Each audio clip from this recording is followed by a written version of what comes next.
ಕೊಡಚಾದ್ರಿ ತಪ್ಪಲಿನ ಬೆಳ್ಕಲ್ ಗ್ರಾಮದ ಗೋವಿಂದ ತೀರ್ಥ ಜಲಪಾತದಲ್ಲಿ ಅಕ್ರಮ ಚಟುವಟಿಕೆಗಳು ಹೆಚ್ಚುತ್ತಿರುವ ಹಿನ್ನೆಲೆಯಲ್ಲಿ ಅರಣ್ಯ ಇಲಾಖೆಯು ತಾತ್ಕಾಲಿಕವಾಗಿ ಪ್ರವೇಶ ನಿರ್ಬಂಧಿಸಿದೆ. ಮೂಕಾಂಬಿಕಾ ರಕ್ಷಿತ ಅರಣ್ಯದ ಒಳಗಿರುವ ಈ ಅದ್ಭುತ ಜಲಾಶಯದಲ್ಲಿ ನೀರು ಸುಮಾರು 600 ಅಡಿ ಎತ್ತರದಿಂದ ಕೆಳಕ್ಕೆ ಧುಮ್ಮಿಕ್ಕುತ್ತದೆ.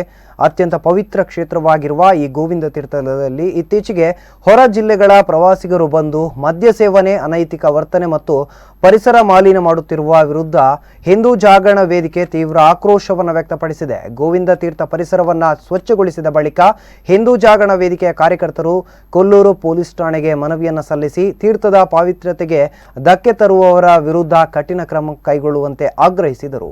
ಈ ಹಿನ್ನೆಲೆಯಲ್ಲಿ ಪೊಲೀಸ್ ಇಲಾಖೆ ಮತ್ತು ಅರಣ್ಯ ಇಲಾಖೆ ಜಿಲ್ಲಾಧಿಕಾರಿಗಳ ಸೂಚನೆಯ ಮೇರೆಗೆ ಮಹತ್ವದ ನಿರ್ಣಯವನ್ನು ಕೈಗೊಂಡಿತ್ತು. ಗೋವಿಂದ ತೀರ್ಥಕ್ಕೆ ಪ್ರವಾಸಿಗರಿಗೆ ನಿರ್ಬಂಧವನ್ನು ಹೇರಿದೆ. ಈ ನಿರ್ಬಂಧವು ಮುಂದಿನ ಆದೇಶದವರೆಗೂ ಮುಂದುವರಿಯಲಿದೆ ಎಂದು ತಿಳಿದು ಬಂದಿದೆ.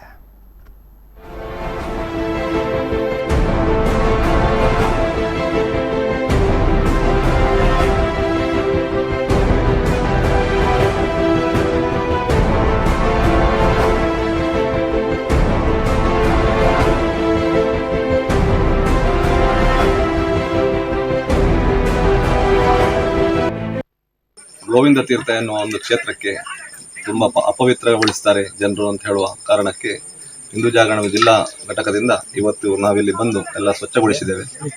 ಇಲ್ಲಿ ಪಾವಿತ್ರ್ಯ ಹೇಳಿದರೆ ದೇವಿಯು ರಾಕ್ಷಸನನ್ನು ಕೊಂದು ತನ್ನ ಅಸ್ತ್ರವನ್ನು ಇಲ್ಲಿ ಶುದ್ಧಗೊಳಿಸಿದಳು ಅಂತ ಹೇಳುವಂಥ ಒಂದು ಪವಿತ್ರತೆ ಇದೆ. ಅಲ್ಲಿ ಅದು ಭಾರಿ ಎತ್ತರದಿಂದ ಚುಮ್ಮುವಂಥ ಆ ಪವಿತ್ರ ನೀರಾಗಿರ್ತದೆ. ಆದರೆ ಅಲ್ಲಿ ದುಷ್ಟಶಕ್ತಿಗಳು ಬಂದು ಅನಾಚಾರಗಳನ್ನು ಮಾಡುವಂಥದ್ದು, ಅನೈತಿಕ ಚಟುವಟಿಕೆಗಳನ್ನು ಮಾಡುವಂಥದ್ದು ಇದು ಇದಕ್ಕೆ ಸಮಂಜಸವಲ್ಲ. ಇದನ್ನು ಆದಷ್ಟು ಸರ್ಕಾರ ಮತ್ತು ಕಾನೂನು ಪೊಲೀಸರಾಗಲಿ ಅರಣ್ಯ ಇಲಾಖೆ ಆಗಲಿ ಅದನ್ನು ತಡಿಬೇಕು ಅಂತ ಹೇಳುವ ಒಂದು ಉದ್ದೇಶದಿಂದ ಇವತ್ತು ಮಾಡಿದ್ದೇವೆ. ನಾವು ಹೇಳೋದಿಷ್ಟೇ, ಅಲ್ಲಿ ಅದನ್ನು ಯಾತ್ರಾ ಸ್ಥಳ ಮಾಡಲಿಕ್ಕೆ ನಮ್ಮದೇನೋ ಅಭ್ಯಂತರ ಇಲ್ಲ. ಆದರೆ ವ್ಯವಸ್ಥಿತವಾಗಿ ಅದಕ್ಕೊಂದು ರಸ್ತೆ, ಅದಕ್ಕೊಂದು ಗೇಟು, ಅಲ್ಲಿ ಹೋಗುವವರ ಒಂದು ಚಲನವಲನಗಳ ಬಗ್ಗೆ ನಿಗಾ ಇಡುವಂಥದ್ದನ್ನು ಮಾಡಿ ಅದನ್ನೊಂದು